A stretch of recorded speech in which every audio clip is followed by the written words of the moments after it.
devem continuar existindo, deve continuar existindo essa flexibilização. Caso contrário, principalmente no instrumento de lei, você corre o risco de criar um modelo engessado, e por ser uma lei, a capacidade do país de reagir e de perceber um erro e depois de fazer essa modificação será muito lenta e será extremamente prejudicial, danosa à evolução da internet e essa necessidade de investimentos que todas as grandes empresas de telecom e as pequenas também têm para fazer no setor. Era só essa a minha ponderação. Muito obrigado.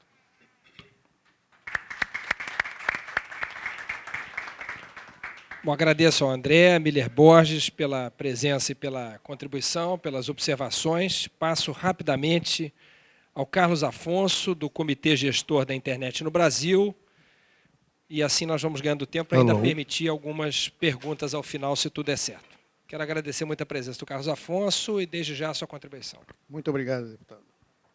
Bom, eu vou tentar, nesses 8 minutos, não é isso? Isso.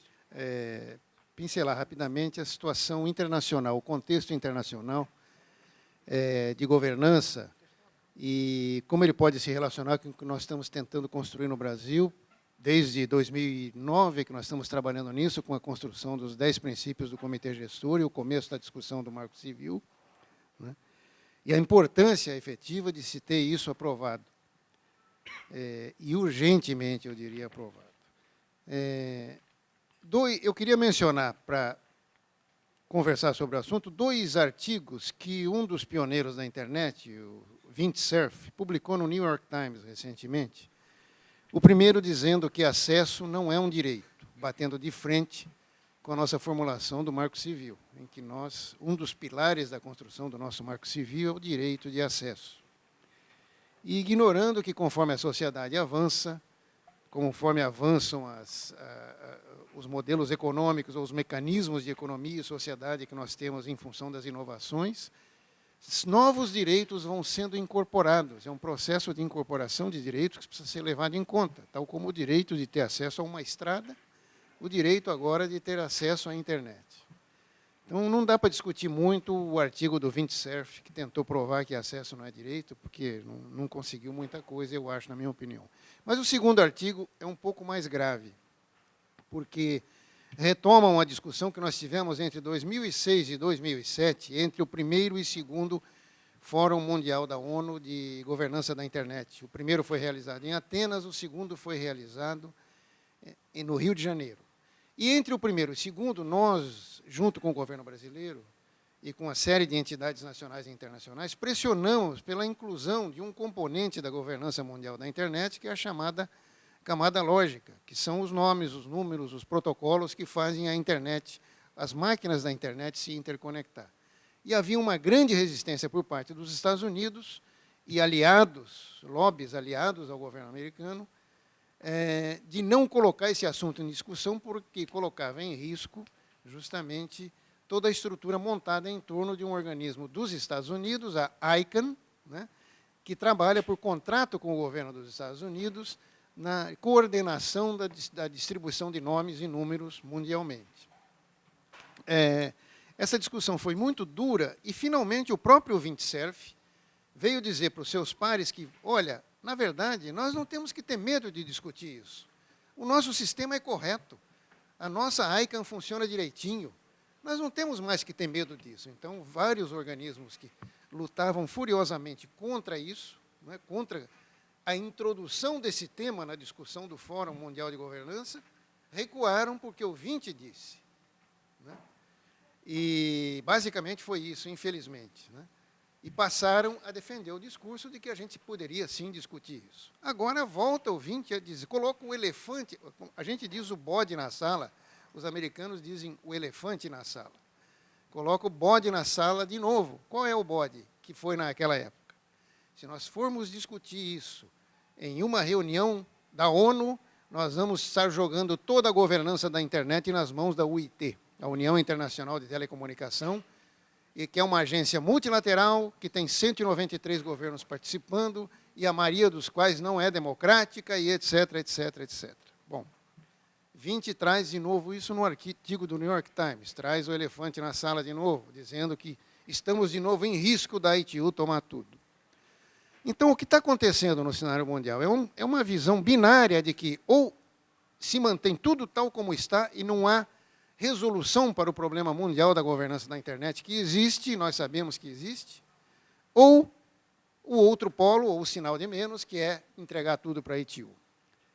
Nós estamos defendendo, e quando eu digo nós, não é só alguns membros do comitê gestor, não é uma visão consolidada do comitê gestor, mas entidades civis que participam desse processo de discussão da governança da internet, desde que começou a Cúpula Mundial da Sociedade da Informação em 2003, né, nós estamos defendendo que não se pode contrapor a possibilidade da ITU remotamente vir a ser quem controla toda a governança na internet, e isso não vai acontecer, né, esse bode na sala é falso, né, e contrapor uma proposta de governança que não existe, porque a contraposição a isso defendida pelos Estados Unidos e organismos aliados a ele é: deixemos tudo como está. Fiquemos com a AICA governando a infraestrutura lógica e o resto são negociações particulares, multilaterais, que se dão no âmbito da OMP, no âmbito da UNCTAD, no âmbito das agências internacionais que já existem ou no âmbito de acordos bilaterais entre os países, né? Ou deixemos a iniciativa privada, o que é pior ainda, né? Então, o que está acontecendo é que, nesse sentido, ao não termos uma proposta de governança da internet internacional que seja algo pluralista e que não necessariamente tenha que ser algo amarrado às Nações Unidas, pode ter e que já, por exemplo, os governos da União Europeia já praticam. Os governos da União Europeia acabam de decidir coisas importantíssimas, como, por exemplo, data roaming, o roaming de dados nos países da União Europeia para telefonia móvel tem uma tarifa única. Essa é uma decisão de um organismo multilateral dos governos da União Europeia. Então, portanto, a governança multilateral pode ser feita e com participação de uma série de entidades da sociedade civil na União Europeia. Decisões sobre privacidade, sobre neutralidade da rede estão sendo tomadas no âmbito de organismos intergovernamentais na Europa. Porque o resto dos países não pode ter acesso a um sistema de governança similar para decidir questões de privacidade, de custos de interconexão de redes, de defesa de direitos humanos, etc., etc.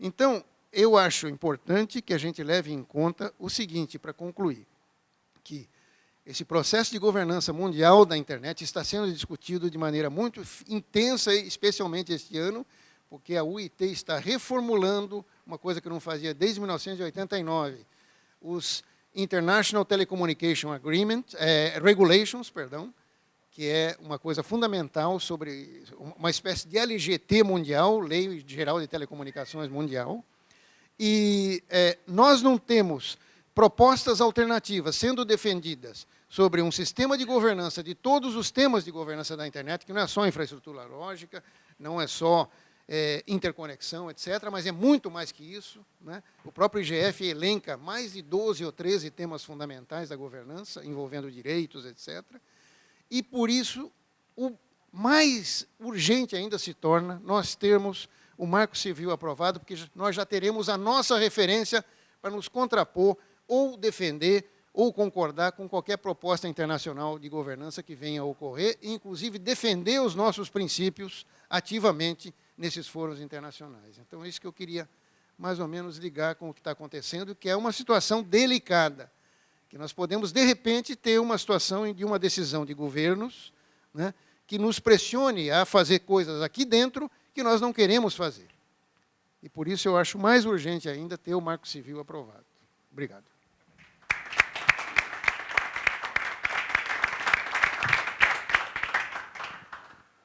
Muito obrigado, Carlos Afonso, pela presença e pelas observações. Também, considerando toda a experiência do CGI, eu peço que, se possível, se tiver qualquer sugestão de mudança de redação para o nosso Marco Civil, nós teremos o maior prazer de receber. Eu passo a palavra agora ao Ricardo Lopes Sanches, da Associação Brasileira de Pequenos Provedores de Internet e Telecomunicações, agradecendo também a sua presença e passando imediatamente a palavra para a sua apresentação. Enquanto isso, eu peço a todos os internautas aí que quiserem continuar participando com perguntas, dúvidas, sugestões, são muito bem-vindas aí pelo E-Democracia para o nosso seminário aqui na Fundação Getúlio Vargas.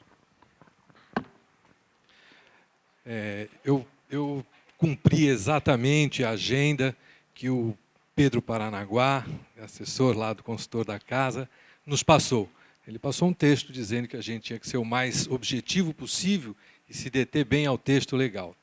Então, em primeira mão, eu agradeço a presença, agradeço o convite para o deputado, e acho que o Marco Civil no Brasil ele já começa extremamente certo e funcionando pelo amplo debate, porque o Brasil tem uma grande inovação, que é a inovação da democracia, da participação social, da discussão da coisa pública com a sociedade. E juntar uma mesa como esta, ter várias audiências dessa, é de fundamental importância para nós. Deixa eu só ver como é que eu passo aqui. Bom, a Abrapit é a Associação Brasileira de Pequenos Provedores de Internet e Telecomunicações. Por que internet e telecomunicações? Essa é uma primeira pergunta, porque quando nós fomos prestar internet, na época do discado, existia uma separação clara e absoluta do que era serviço de telecomunicações e do que era serviço de valor adicionado. Com a banda larga isso ficou confuso. E aí os provedores passaram a obter outorgas na Anatel de serviços de telecomunicações. E tal como a Oi, que tem serviço de comunicação multimídia, os pequenos provedores têm. A diferença é quantidade. Um pequeno provedor liga 200, a Oi liga 2 milhões ou 12 milhões, essa é a diferença. Mas tem uma outorga de serviço de telecomunicações.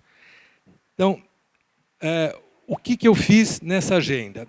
Eu coloquei 3 coisas que eu poderia discutir, selecionei que eu achei as prioritárias. Primeiro, o acesso à internet como um direito. Foi bom o Carlos Afonso ter citado isso, mas eu acho importante dar a nossa visão. O segundo é neutralidade de rede, porque o Marco Civil, uma parte importante é neutralidade de rede. E o terceiro é o log, que já foi aqui explicitado. Então, vamos lá. Acesso à internet como um direito.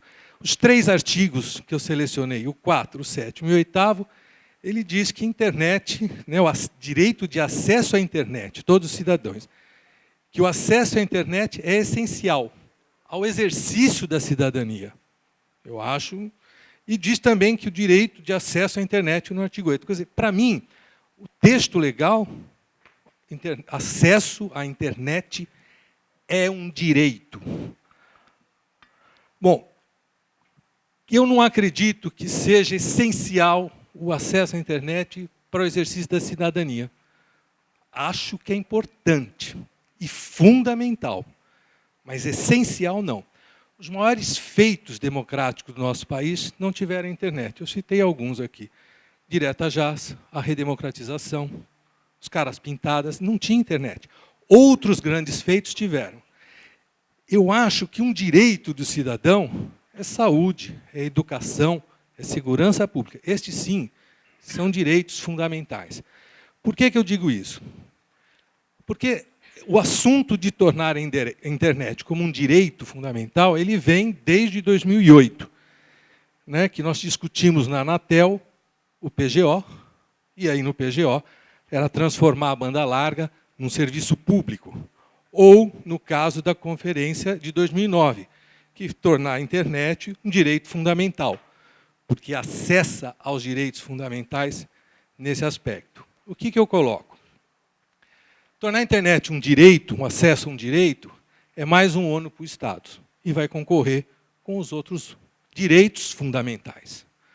E internet, como dito aqui, e tem uma separação muito clara entre o que é serviço de telecomunicações e o que é serviço de valor adicionado, é muita coisa. Eu pus esse muita coisa como um detalhe. É Facebook, é Twitter, é YouTube.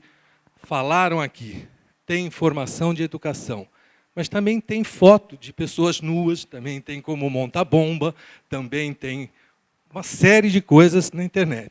Então, o que nós queremos? Fazer esse direito essencial para garantir este acesso? Não, que eu não concorde que a internet tenha o seu peso e cada vez mais mas eu acho que não é a solução. Eu quero saber por que nós temos que transformá-la em direito fundamental, ou num direito essencial. O que acontece é que, hoje, um direito fundamental, um direito é a saúde. Se eu vou fazer um tratamento de saúde e não tem vaga, um juiz me põe para dentro do hospital, uma liminar, e eu vou lá e faço e tenho esse tratamento. Não dá para dizer que o direito é mais ou menos. Direito é direito. Então, o que a gente está buscando talvez seja universalizar e massificar o acesso.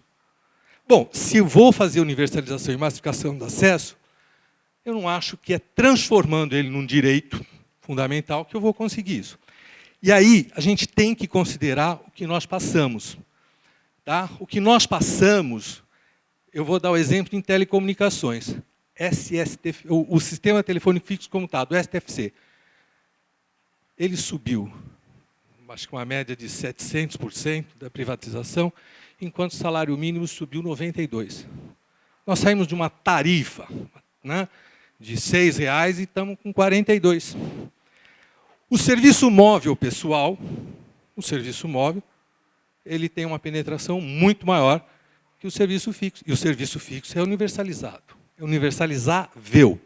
Não é que seja